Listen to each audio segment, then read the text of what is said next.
Saudara-saudara, hari ini saya akan melakukan update data terkait dengan kinerja kesehatan dalam penanganan COVID-19 secara nasional, yang tentunya data ini terakumulasi sejak dari gugus tugas tingkat kabupaten kota, berjenjang, tingkat provinsi, dan seterusnya di tingkat nasional.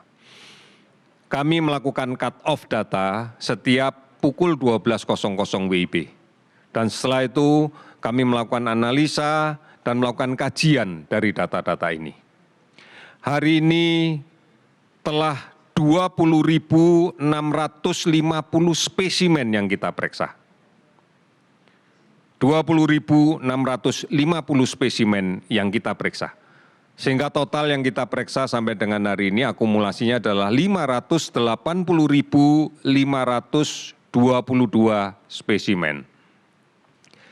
Dari jumlah ini kita mendapatkan hasil positif yang kita periksa terkonfirmasi sebanyak 1.331 orang. Sehingga totalnya kasus positif ini menjadi 42.762 orang. Kalau kemudian kita lihat sebarannya, angka tertinggi yang melaporkan kasus positif hari ini adalah Provinsi Jawa Timur dengan penambahan 384 kasus dan melaporkan sembuh 78 orang. DKI Jakarta 173 kasus baru terkonfirmasi dan 128 kasus sembuh. Sulawesi Selatan 166 kasus dilaporkan konfirmasi positif baru dan 22 sembuh. Kalimantan Selatan 118 kasus baru dan 14 sembuh. Bali 66 kasus baru dan 11 sembuh. Dari 34 provinsi yang melaporkan, 17 provinsi melaporkan kasus baru di bawah 10. Bahkan ada 10 provinsi yang melaporkan hari ini tidak ada penambahan kasus baru. Bahkan beberapa provinsi melaporkan kasus sembuh lebih banyak dibanding dengan kasus positif terkonfirmasi. Misalnya Jawa Barat hari ini melaporkan 52 kasus baru, namun 54 sembuh. Kemudian Kalimantan Tengah melaporkan 36 kasus baru dan 39 sembuh. Banten 15 kasus baru, 27 sembuh.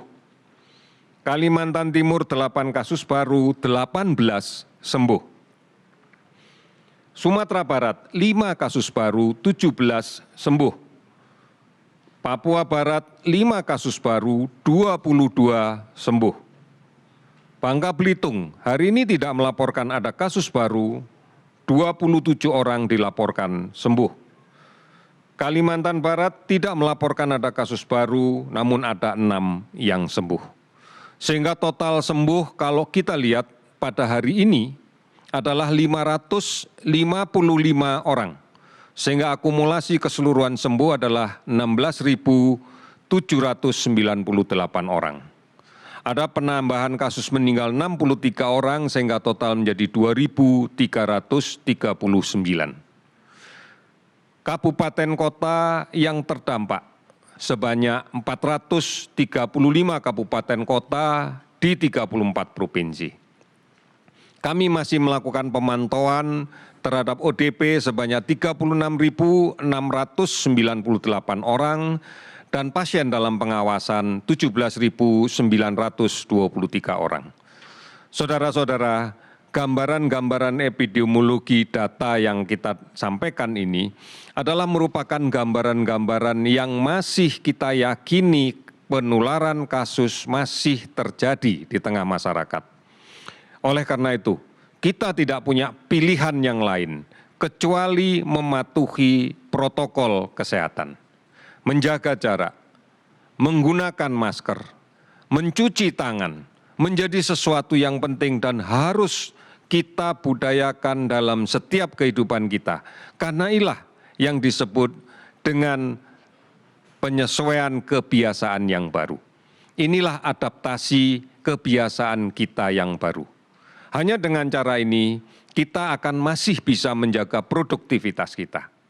Oleh karena itu, yang harus ada di dalam pemikiran kita semuanya, yang pertama, aman. Pastikan kita aman dari tertular COVID-19. Pastikan aman dan kita bisa berproduktif seperti sedia kala. Oleh karena itu, kerjasama, oleh karena itu gotong royong dan kesinambungan ini harus terus dilaksanakan. Kami bangga bahwa masyarakat sudah banyak memahami hal ini, sehingga bisa saling mengingatkan, bisa saling mengedukasi, dan bisa saling menjaga satu dengan yang lainnya.